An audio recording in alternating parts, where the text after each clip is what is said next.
Welcome back, everyone. Tonight, I'm bringing you 3 deeply unsettling stories about fog, that thick, disorienting blanket that swallows landscapes, distorts sounds, and makes the familiar suddenly feel alien and threatening. These aren't stories about getting lost or having poor visibility. These are real experiences from real people who discovered that sometimes, when the fog rolls in, it brings something with it. Something that shouldn't be there. Before we dive in, I want to know, have you ever been caught in really thick fog? That feeling of complete disorientation, where you can't see more than a few feet in any direction, where every sound feels both too close and impossibly far away. Drop a comment and share your experience. Because what you're about to hear will make you think twice about driving through fog, about going for runs in low visibility, about venturing out onto the water when you can barely see what's in front of you. Alright, let's begin. And remember, every word of these stories is true. Story 1, Highway 101. It was 2022. I was living in the Bay Area at the time, Oakland specifically, and I'd driven up to visit my parents in Eureka for the weekend. If you've never driven Highway 101 along the Northern California coast, it's absolutely beautiful during the day. Rolling hills, glimpses of the Pacific, charming small towns. But at night, it's a completely different experience. Long stretches with no other cars, no cell service, barely any lights. The kind of road where you can drive for 30 minutes without seeing another human being. I left my parents' place around 8 p.m. on a Sunday, which was stupid in hindsight. I should have just stayed the night and driven back Monday morning. But I had an early shift at work and figured I'd rather just knock out the drive and sleep in my own bed. Famous last words, I guess. The first couple hours were fine. I was making good time, listening to a podcast, completely relaxed. The stretch I was on had narrowed down to a 2-lane road at that point. That's how most of rural 101 is once you get north of the bay. 1 lane each direction, winding through forests and along cliffsides. It was somewhere around Trinidad when the fog started rolling in. Fog on that part of the coast isn't unusual. It's actually expected, especially in summer. But this was different. Within maybe 5 minutes, visibility went from completely clear to barely being able to see 20 feet ahead of my car. It was like driving into a cloud. Or like someone had thrown a white sheet over my windshield. It was actually really bad. Worse than I'm describing. The kind of fog where your headlights just reflect back at you instead of illuminating the road ahead. I slowed down to maybe 35 miles per hour and kept going, my hands gripping the steering wheel tighter than necessary. The smart thing would have been to pull off and wait it out. But there's really not a lot of places to stop safely on that stretch of 101. No rest stops, no wide shoulders, just narrow road with steep drop-offs on one side and dense forest on the other. And honestly, I just wanted to get home. I figured if I took it slow and careful, I'd be fine. People drive in fog all the time, right? Here's the thing about fog that thick, though, and any California driver knows this, it messes with your sense of space and time. You can't see landmarks. You can't tell how far you've traveled or how much further you have to go. You lose all your reference points. It's disorienting as hell, especially when you're already tired from a full weekend of family time. After another half hour or so of white-knuckle driving, I saw something on the side of the road. I say something because that's genuinely what it looked like at first, just a shape on the shoulder, maybe 50 feet ahead. A dark silhouette against the white fog. As I got closer, I could see it was a person. A man, based on the height and build. And he was just standing there on the shoulder, facing the road. He wasn't walking. Wasn't waving me down like he needed help. Wasn't looking at his phone or doing anything you'd expect from someone stranded on a dark highway. He was just standing there, completely still, facing the road like he was waiting for something. I slowed down even more as I approached, worried about clipping him if he suddenly stepped out into my lane. But he didn't move. Didn't even turn his head to watch my car pass. I got a good look at him as I went by, maybe 3 or 4 seconds of clear view. He was wearing dark clothes, maybe a jacket or hoodie. I couldn't see his face clearly because of the fog and darkness, but there was nothing particularly unusual about him. Just a guy standing on the side of Highway 101 at 10:30 at night in thick fog. My first thought was that maybe his car had broken down somewhere and he was waiting for a tow truck or a ride. That would make sense, right? Except I hadn't passed any cars on the shoulder. No vehicles at all. And there was no reason for him to be standing in that exact spot, in that exact position, staring at the road like that.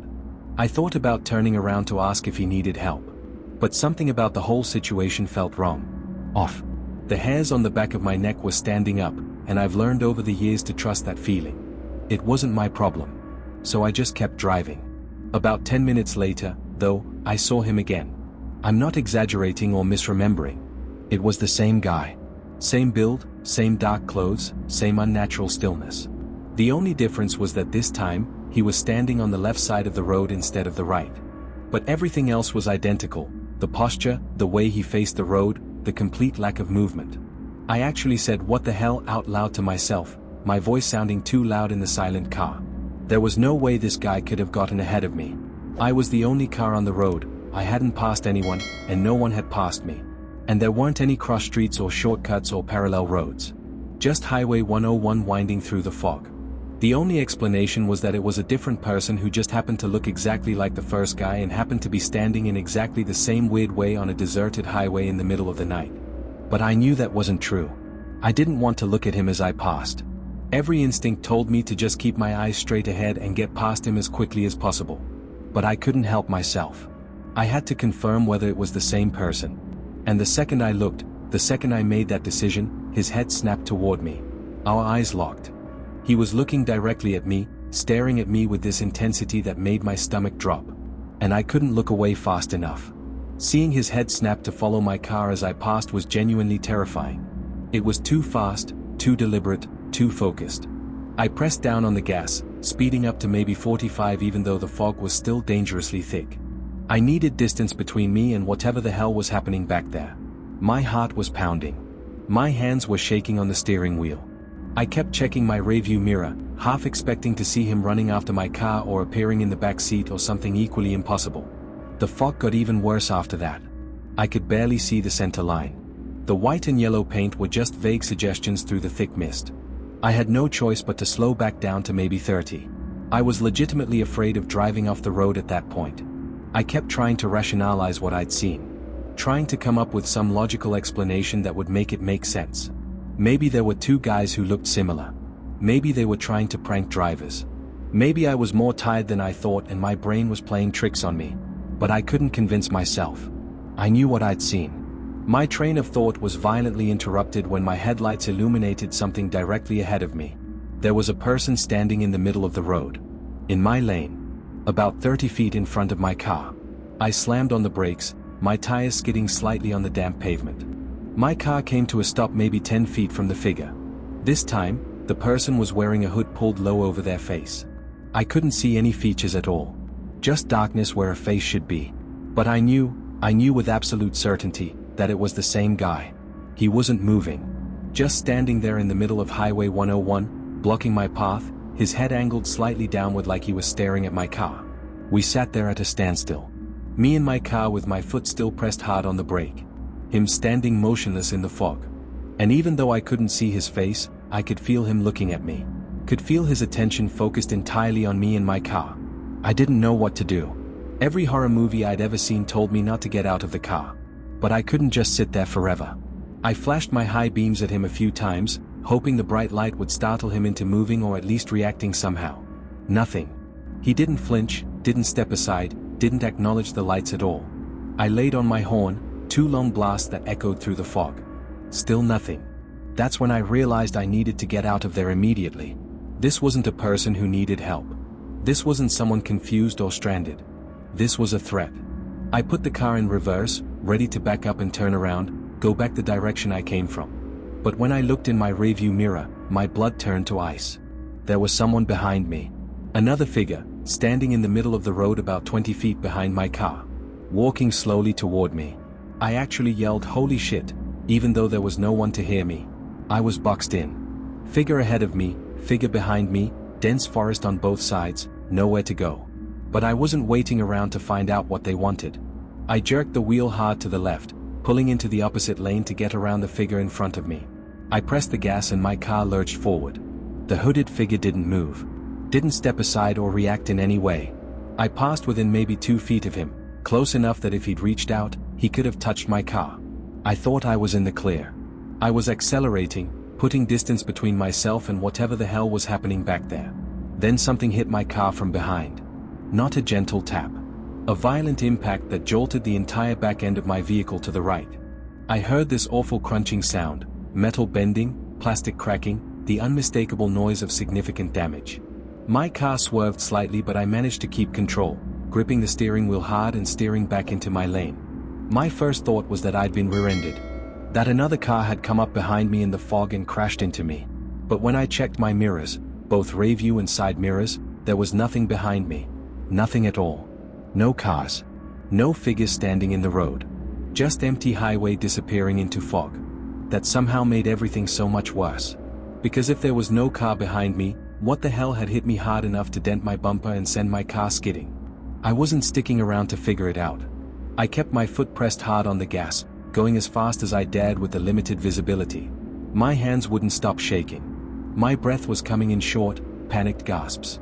The fog stayed thick for another 20 minutes. 20 minutes of terrified driving, constantly checking my mirrors, expecting to see those figures again.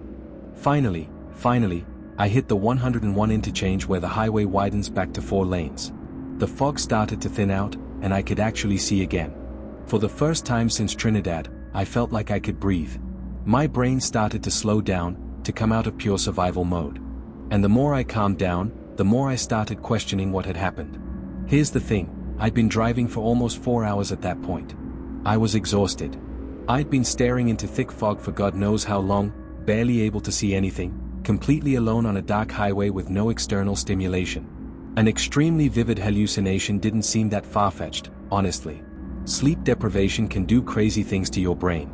The fog and darkness could have created visual illusions that my tired mind interpreted as figures. And the impact?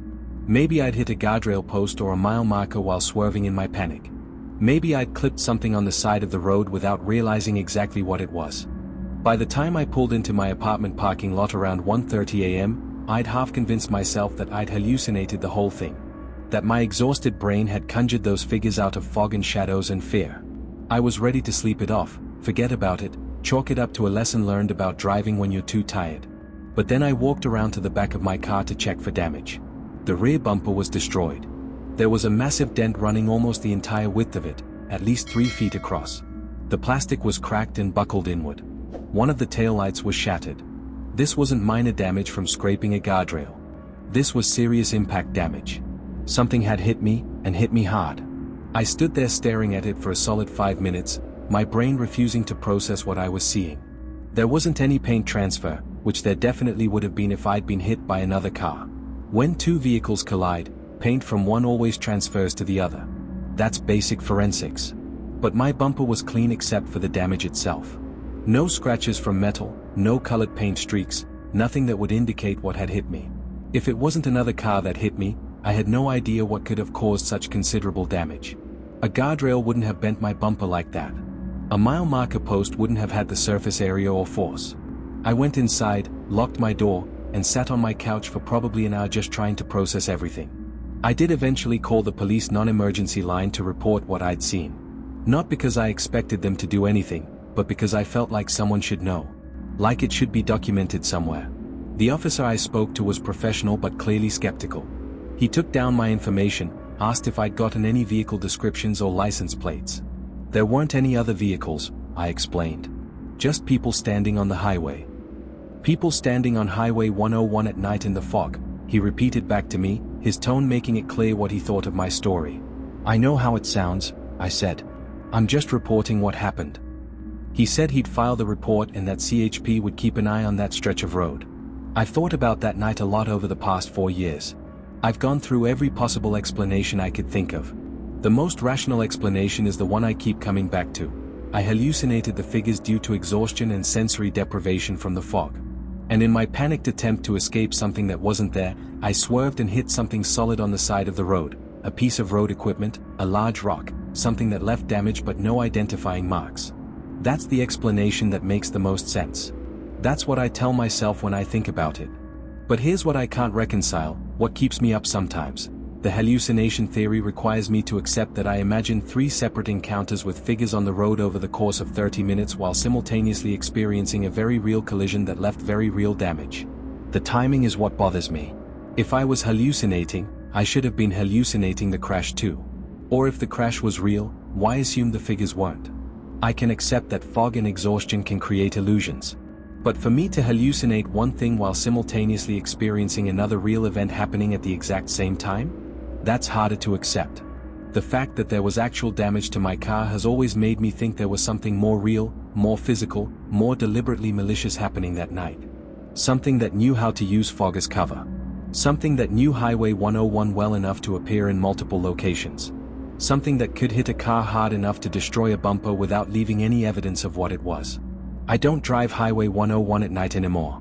And I definitely don't drive it alone. Not worth the risk. Because somewhere out there, on that stretch of foggy coastal highway, something stands on the shoulder waiting. Watching for headlights in the mist. And I have no intention of finding out what it wants.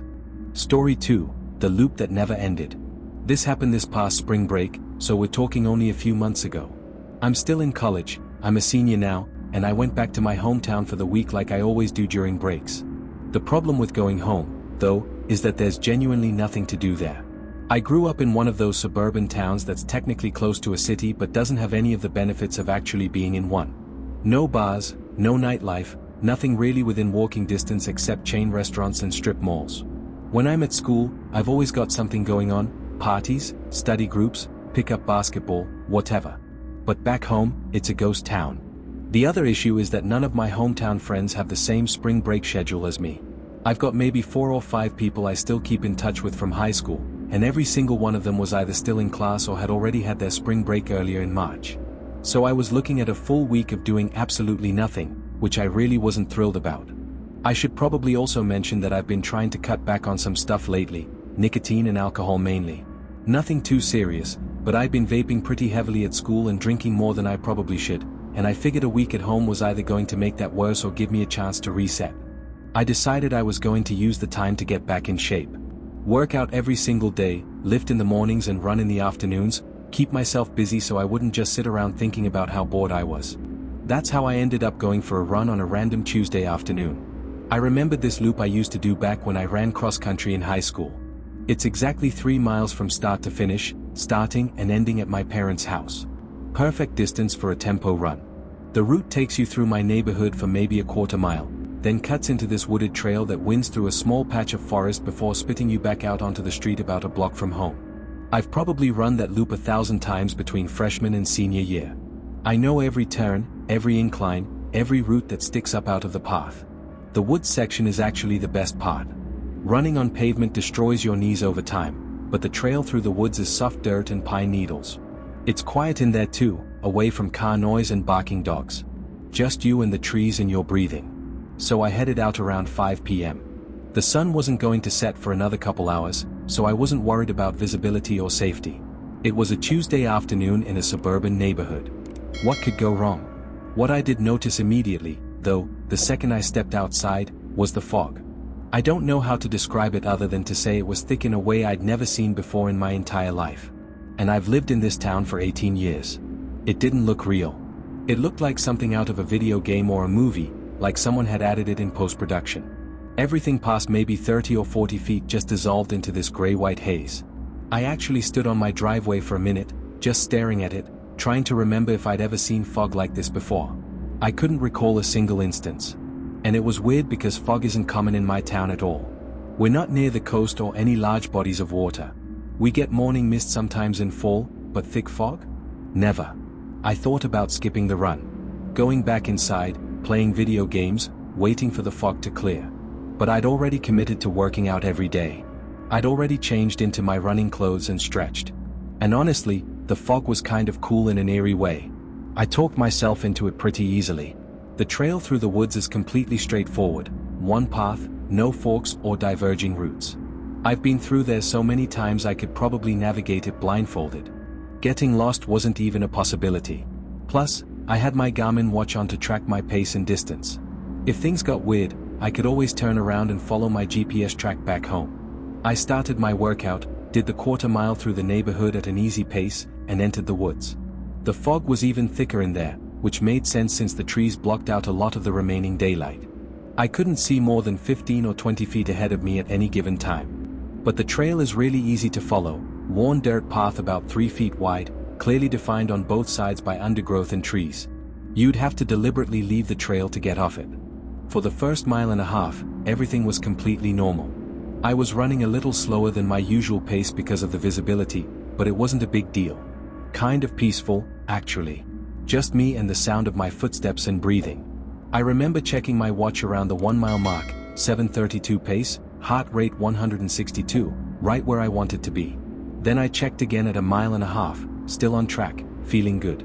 The problem started around the 2.5 mile mark. At that point in the loop, I should have been approaching the end of the trail.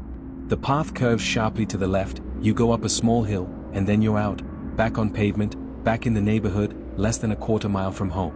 I know that section by heart. I've run through it hundreds of times over 4 years of high school cross country. But when I looked down at my watch and saw 2.5 miles, I was still deep in the woods. Trees on both sides, dirt path under my feet, no indication whatsoever that I was anywhere close to the exit. I figured my watch was being weird. It was at least 4 years old at that point. I'd gotten it as a birthday present sophomore year. The GPS probably wasn't as accurate anymore, or maybe it was getting interference from the dense tree coverage. The fog could have been messing with it too. That seemed like a reasonable explanation. So I just kept running, assuming I wasn't as far along the trail as I thought. My watch was wrong, that's all. I'd hit the exit point any minute now. But then I passed 3 miles. 3 miles is the entire loop. At 3 miles, I should be standing in my driveway. Or at the very least, I should be back on pavement, able to see houses. Instead, I was still surrounded by trees on both sides, still running on the same dirt path, still completely enclosed by fog and forest with no indication that I was anywhere near getting out. I stopped running. I'm not a paranoid person. I don't believe in supernatural stuff. There had to be a rational explanation for what was happening. Maybe I'd somehow gotten onto a different trail without realizing it? But I didn't remember seeing any turnoffs. And I'd been paying attention, watching the path. Maybe there was a fork I'd forgotten about? But no, there definitely wasn't. This trail has been maintained by the town parks department for years. It's a single loop, nothing complicated about it. I stood there catching my breath, trying to think logically about the situation. I checked my watch again, 3.1 miles. The number kept ticking up even though I was standing completely still, which confirmed that the GPS was definitely glitching. That was the only part that made sense. I didn't have a choice at this point. I could either keep going forward and hope I eventually hit the exit, or I could turn around and retrace my steps back to the trailhead where I'd started. The second option seemed smarter. If I ran back the way I came, I'd eventually get back to the neighborhood entrance. And from there, I knew exactly how to get home, just a quarter mile on familiar streets. So that's what I did. I turned around 180 degrees and started running back. The fog had gotten worse somehow, which shouldn't have been possible. It was now so thick I had to slow down significantly just to make sure I didn't accidentally run off the trail. I'd been running for maybe a mile in the reverse direction, so about 4 miles total at that point, when I heard something. Like I said earlier, it's usually dead quiet in these woods. Too small to have much wildlife. Occasionally you'd hear a bird or a squirrel, but mostly just silence. So hearing a sound out there, a loud, sustained sound, immediately got my attention. But the sound itself was so much worse than I could have anticipated. I'd never heard anything like it before. The closest I can come to describing it is a moan, but that's not quite right. It was lower than a moan, deeper.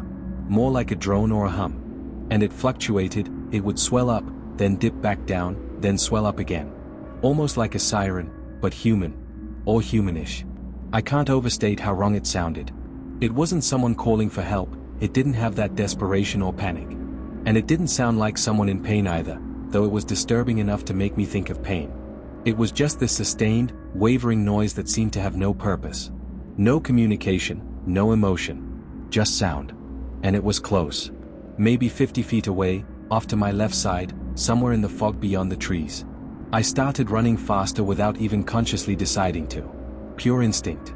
But you have to remember that I'd already been running for over 4 miles at that point, including steep hills and soft terrain. I was tired. My legs were heavy. I could only go so fast. And the more tired I got, the more scared I became. Because fear plus exhaustion is a terrible combination. Your body wants to rest, but your brain is screaming at you to run faster, and you end up in this panic state where you can't think clearly. The sound didn't stop.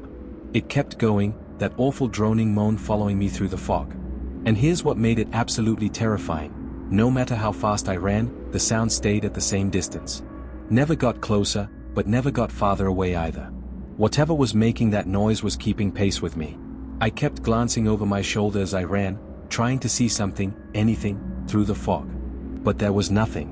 Just gray mist and trees and that horrible sound. Every time I looked back, I expected to see some kind of figure following me. But the fog was too thick. I couldn't see more than 15 feet. Which meant that whatever was out there could be 15 feet behind me, and I'd never know until it was too late. I ran for what felt like forever. My lungs were burning. My legs were cramping. I had a stitch in my side that felt like someone was stabbing me. But I couldn't stop. Not with that thing following me. Finally, I saw a break in the trees ahead. The trailhead. The exit. I put everything I had left into a final sprint and burst out of the woods onto the street. I was gasping for air, bent over with my hands on my knees, on the verge of throwing up from the exertion. But I'd made it out. I was back in the neighborhood, back in civilization, back where there were houses and streetlights and safety. The droning sound had stopped the moment I exited the woods. Just cut off completely, like someone had flipped a switch. I turned around to look back at the trailhead, still breathing hard. And that's when I saw it. There was something standing at the entrance to the trail. Just inside the tree line, maybe 20 feet from where I was standing on the sidewalk. I say something because I genuinely don't know what else to call it. It was a shape. A dark mass. A silhouette that didn't quite look right. It was tall, way taller than me. And I'm 6'1". This thing had to be at least 7 feet tall, maybe more. The proportions were wrong too. Too thin, too elongated. It wasn't moving toward me or away from me. It was just standing there at the edge of the woods, right at the boundary between the trail and the street. Watching me. I couldn't see any features, no face, no details. Just a dark shape against the slightly less dark fog. But I could feel it watching me. Could feel its attention locked onto me like a physical weight. And then it started swaying. Slowly. Side to side. Like it was being moved by wind, except there was no wind. I stood there frozen, unable to move or look away, for what was probably only a few seconds but felt like hours. Then my brain finally kicked back into gear and I ran. I turned and sprinted toward my house, not caring about pacing or form or anything except getting away. I didn't look back. Couldn't make myself look back. I ran the final quarter mile faster than I've ever run in my life and didn't stop until I was inside my parents' house with the door locked behind me. That was about 3 months ago now. I'm back at school, back to my normal routine. But I haven't been able to stop thinking about that afternoon. I can't get the image out of my head, that dark silhouette standing at the edge of the woods, swaying back and forth. And that sound. God, that awful droning sound that followed me through the fog. I told my parents about what happened, obviously.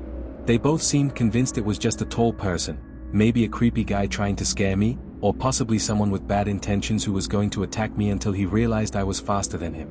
My dad suggested it might have been someone on drugs, behaving erratically. My mom thought maybe it was a prank, kids from the high school messing with people on the trail. Those explanations would make sense. They are logical, rational, grounded in reality. But I don't believe them. How could a person make that sound while running to keep pace with me? That droning, fluctuating moan that never faltered or changed pitch. You can't sustain a sound like that while running at full speed. It's physically impossible. And the height. I got a good look at that thing standing at the trailhead. It was at least 7 feet tall, maybe taller. That's not normal human height. That's enormous. Plus the way it moved, or didn't move. Just standing there, swaying slightly. Not breathing hard after running. Not calling out or reacting to me. Just existing at the edge of the woods. I don't know what was in those woods that day. And I probably never will. But I know this, I will never run that trail again. Never go into those woods again, not alone, not with friends, not in broad daylight, not ever. Because whatever I encountered out there in the fog, it wasn't human. And it's probably still there, waiting in the trees, for the next person to run past on a foggy afternoon. Story 3, The Rower in Willapa Bay. This happened about 6 years ago, late September. My buddy Edwin and I had been talking about kayaking Willapa Bay for probably 2 years at that point, and we finally locked in a weekend to actually do it. If you're not familiar with the area, Willapa Bay is this massive tidal estuary on the Washington coast. It's something like 25 miles long, covers over 100 square miles. It's mostly oyster farms and wildlife refuge, and on a clear day, it's honestly one of the most peaceful places I've ever been. The weekend we picked was not a clear day. Neither Edwin nor I were amateurs. We'd both been kayaking since we were kids. Growing up in the Pacific Northwest, it's basically a rite of passage. And Edwin had actually worked as a kayak guide for a few summers during college, taking tourists out on scenic paddles around the San Juan Islands. We knew what we were doing. That's important context for what I'm about to tell you, because I don't want anyone thinking we were just a couple of inexperienced idiots who got spooked because we didn't understand how tides and fog work.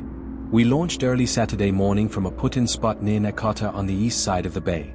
The fog was already thick when we arrived around 7:30 a.m., but we figured it would burn off by mid-morning like it usually does on the coast. Pacific fog is notorious for rolling in at night and clearing out by 10 or 11 a.m. once the sun warms things up. We had all the proper equipment: GPS units, compass, marine radio, life jackets, dry bags with emergency supplies. This wasn't a casual paddle. We'd planned it properly.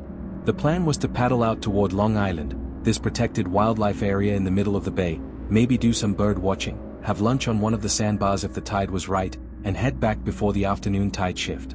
Simple, safe, well within our skill level. The first hour or so was fine.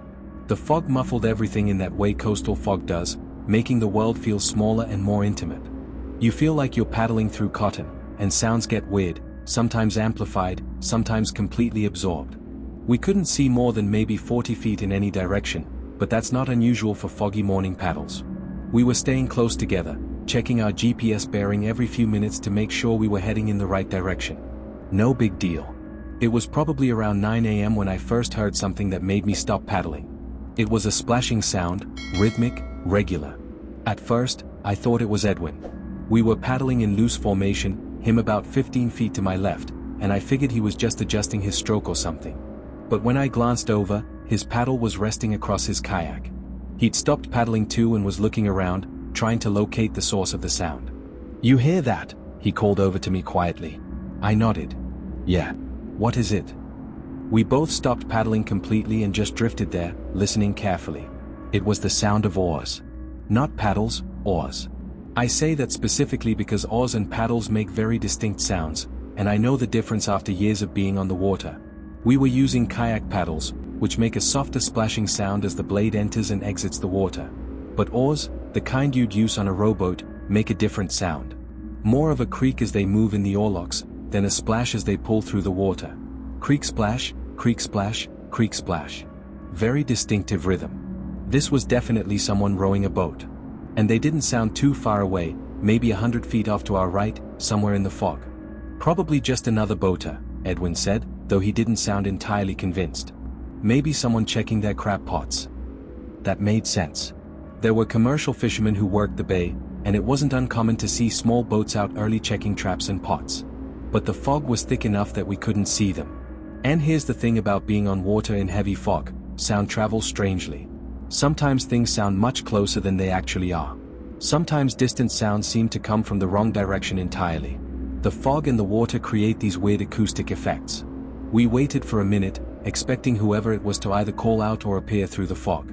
Standard etiquette when visibility is low on the water is to announce yourself, let other boaters know where you are so you don't accidentally collide. But the rowing just continued at the same steady pace. Creak splash, creak splash, creak splash. Over and over. No variation in rhythm or speed. "Hello?" Edwin called out, his voice carrying across the water. "Anyone there?" No response. The rowing didn't stop, didn't speed up or slow down. Didn't change at all. "Maybe they can't hear us," I suggested. "Or maybe they're wearing headphones or something." Edwin looked skeptical but didn't argue. We started paddling again, figuring we'd either come across them eventually or they'd pass by us and we'd see them. But here's where things started getting weird. Over the next 20 minutes, that rowing sound never got any closer. And it never got any farther away either. It stayed at the exact same volume, the exact same distance, no matter which direction we paddled or how fast we went. At first, I didn't really notice. We were focused on navigating, checking our GPS, making sure we were heading toward Long Island and not drifting off course with the current. But after a while, I became acutely aware that I'd been hearing that same rhythmic creak splash for over 20 minutes straight, and it hadn't changed at all. "Edwin," I said quietly, "have you noticed the rowing hasn't gotten closer or farther?" He stopped paddling and listened for a moment. "Yeah," he said slowly. "That's weird. How long has it been going?"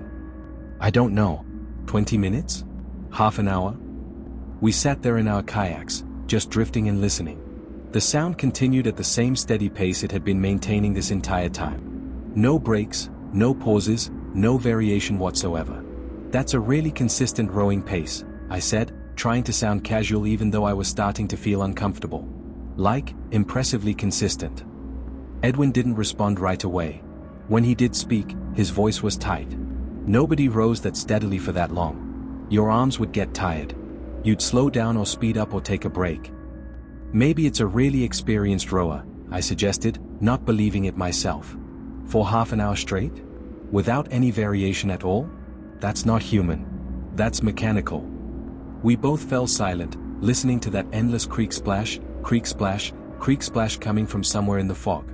I wanted to leave. Every instinct was telling me we should turn around, head back to shore, get off the water. Something about this wasn't right. But Edwin was already adjusting our course, angling us slightly to the right, toward where the sound seemed to be coming from. "What are you doing?" I asked. "I want to see what's making that sound," he said. "Maybe it's some kind of automated boat? Like a research buoy or something." That actually made some sense. Scientists use all kinds of equipment in estuaries. Maybe there was some kind of automated device out here that was creating the rowing sounds as part of its operation. We paddled toward the sound. And for the first time since we'd started hearing it, the sound seemed to get slightly louder. We were closing the distance. Then, for just a moment, maybe 3 seconds, the fog thinned out enough that I could see about 60 or 70 feet instead of 40. And there it was. A small rowboat, maybe 12 feet long, wooden, painted dark. And there was definitely someone in it, sitting at the oars. I could see the silhouette of a person pulling the oars through the water in that rhythmic motion. But then the fog closed back in, and they were gone from sight again. "Did you see it?" Edwin asked urgently. "Yeah. Old rowboat, one person." "Did you see who it was?" "No. Just a silhouette." We kept paddling toward where we'd seen the boat, but the sound was getting quieter again. Whoever it was seemed to be moving away from us now. "Hello?" Edwin shouted, much louder this time. "Can you hear us?" The rowing continued. No response, no acknowledgement. And then I realized something that made my stomach drop. "Edwin, the direction of the sound is changing." "What do you mean?" "It was off to our right. Now it sounds like it's behind us." We both turned in our kayaks, looking back toward where we'd come from. And sure enough, the creek splash sound was now coming from that direction. "How did they get behind us?" Edwin asked. "We would have seen them pass. Unless they hadn't passed us. Unless they'd circled around somehow. But that made no sense. We would have heard the rowing sound moving, heard it pass by us." "Let's just go," I said. "This is freaking me out." Agreed. We started paddling toward the eastern shore, away from the sound, moving as quickly as we could without exhausting ourselves. But the rowing sound followed us. No matter which direction we turned, no matter how we adjusted our course, that sound stayed with us. Always at the same distance, always at the same volume, that endless mechanical creek splash, creek splash, creek splash. Edwin and I weren't talking much anymore. We were both focused on paddling, on getting to shore, on getting the hell away from whatever was out there with us. At one point we shifted our course slightly north, trying to angle toward where we thought the boat launch was, and the fog thinned out just for a moment, just enough for me to catch another glimpse of the rowboat. It was closer this time. Maybe 30 feet away. And I could see the person more clearly. They were wearing something dark, a coat or cloak, I couldn't tell. Their back was to me as they rowed. But something about their posture was wrong. Too stiff. Too mechanical. Like a mannequin going through the motions. Then the fog closed in again. "We need to get to shore," Edwin said, his voice shaking slightly. "Right now." We paddled harder, faster, our arms burning with exertion but neither of us caring. We just needed to get to land, to solid ground, to get away from whoever or whatever was following us through the fog. The rowing sound continued for another 10 minutes. Then, without any warning, the fog started to lift. It didn't clear completely, but it thinned dramatically. Suddenly we could see maybe 100 yards in every direction instead of just 40 feet. And that should have made me feel better. Should have made us both feel safer. But the first thing I did was look around for the rowboat. And it was gone. I spun in my kayak, checking every direction. Open water, gray sky, distant shoreline. But no boat. No person rowing. Nothing. Where did it go? Edwin asked, his voice tight with barely controlled fear. "I don't know." We kept scanning the water, looking for any sign of the rowboat. But the bay was empty. Just us and the fog and the sound of small waves lapping against our hulls. And the rowing sound had stopped completely. No creek splash, no mechanical rhythm. Just silence. The shoreline came into view about 5 minutes later, and I've never been so relieved to see land in my entire life. We paddled straight for it, not even bothering to look for a good landing spot. We just wanted off the water. I hit the shallows first and jumped out into knee-deep water. It was cold. Pacific water is always cold, but I barely registered it. I just wanted to get my kayak onto the beach and be done with this whole experience. Edwin pulled his kayak up next to mine, and for a minute or two, neither of us said anything. We just stood there on the beach, catching our breath, looking back out at the bay. The fog was still lifting slowly. And there were still no boats visible anywhere on the water. Edwin had wandered a little ways down the beach while I was securing my kayak. I heard him call my name, his voice strange. "What?" I called back. "Come here. Look at this." I jogged over to where he was standing, and immediately saw what had caught his attention. Footprints. Wet, barefoot footprints leading out of the water and up onto the sand. They were fresh. You could see where water was still pooled in the depressions. Whoever made them had walked out of the water very recently. Within the last few minutes, probably. But here's the thing, the footprints didn't just lead up to the beach. They came out of the water, walked up the sand for maybe 10 feet, then turned and followed the shoreline to our left, heading in the direction we'd just paddled from.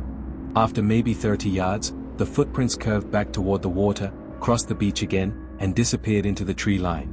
I followed the path with my eyes, trying to make sense of it. Where did they come from? Edwin asked. I don't know. The footprints were definitely coming from the water. From the bay. But we'd been the only ones out there. We would have seen someone swimming or wading. And who swims in the Pacific in September? The water temperature is maybe 55 degrees. You'd get hypothermia. Edwin. Those prints are going the direction we came from. I know. Whoever made them, they walked along the beach in the direction of where we launched. Like they were following the shore. Yeah. Neither of us wanted to say what we were both thinking. That whoever or whatever had been in that rowboat had somehow gotten to shore before us, walked past this spot, the exact spot where we'd landed, and disappeared into the woods. It didn't make sense. It was impossible. But there were the footprints, right in front of us. I want to see where they came from, I heard myself say. What? No. No way. Just back to where they entered the water. I just want to see. Edwin looked at me like I'd lost my mind. Why? What's that going to accomplish? I don't know. I just need to. He didn't want to come with me, but he also didn't want to stand there alone. So after about 30 seconds of back and forth, he reluctantly agreed to walk with me. We followed the footprints backward along the shoreline, keeping them to our left, moving slowly and carefully. After maybe 2 or 3 minutes of walking, I saw it. Maybe 50 yards ahead, pulled up onto the sand at an angle, was a small wooden rowboat. The wood was dark, almost black from age or water damage.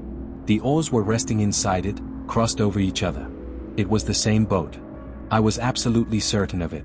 The size, the color, the shape, everything matched what I'd glimpsed through the fog.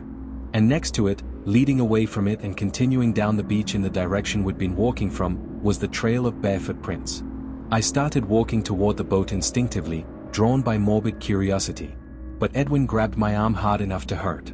We're leaving, he said, his voice firm and final. Right now. I don't care what's in that boat or who was rowing it. We're done. Something about the way he said it, the barely controlled panic in his voice, snapped me out of my trance. He was right. Whatever this was, we didn't need to know more. We'd already seen too much. We turned and walked quickly back to where we'd left our kayaks. Edwin was practically jogging by the end, and seeing him that scared made me scared too. We got to our kayaks, dragged them back into the water, and paddled away from that beach as fast as we physically could. And I didn't look back. I was too afraid of what I might see standing on the shore watching us leave. We made it back to the launch site about an hour later.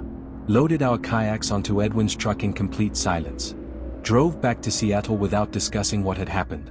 It's been 6 years since that morning on Willapa Bay, and Edwin and I have never been kayaking together since. We're still friends, still keep in touch. But neither of us has any desire to get back out on the water. I've thought about that experience constantly over the years. I've tried to come up with rational explanations. The best case scenario is that someone was pranking us. Maybe they knew kayakers used that area and decided to mess with people by rowing around in the fog making spooky sounds. But that doesn't explain how they kept perfect pace with us for over an hour without variation. Doesn't explain how they got to shore before us. Doesn't explain the bare footprints or how they knew exactly where we'd land. Here's what I keep coming back to, what I can't rationalize away. We were on the water for over 2 hours.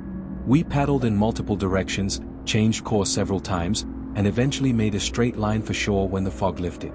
Whoever was in that rowboat would have had to follow our exact movements in a slower vessel, get to shore before us somehow, walk down the beach past the exact spot where we'd end up landing, leave their boat there, and walk into the woods. All while maintaining that perfectly mechanical rowing rhythm for over an hour without a single break or variation. It's impossible. There's no human explanation that accounts for everything we saw and heard. So what was it? Who was rowing that boat? And why were they following us through the fog? I don't have answers. And honestly, I don't think I want them. All I know is this: I will never paddle Willapa Bay again. We'll never go out on foggy water again if I can help it. Because somewhere out there in the fog, on bays and estuaries and lakes and rivers, something rose through the mist. Something that doesn't get tired, doesn't stop, doesn't respond to calls or questions. Something that follows. And if you hear the sound of oars in the fog, I suggest you turn around and paddle to shore as fast as you possibly can. Before whatever's doing the rowing decides to catch up. 3 people. 3 encounters with fog that brought something impossible, something wrong, something that shouldn't exist. I want to thank everyone who shared their experiences. Fog is one of nature's most disorienting phenomena, and sometimes, it hides things that we're better off not seeing. If you found these stories compelling, please like and subscribe. And if you've ever experienced something strange in the fog, something you couldn't explain, drop your story in the comments. These experiences need to be documented, need to be shared, need to be believed. Stay safe out there. Check weather conditions before traveling. Don't go into fog alone if you can help it. And remember, sometimes the things we can't see are far more dangerous than the things we can. Until next time.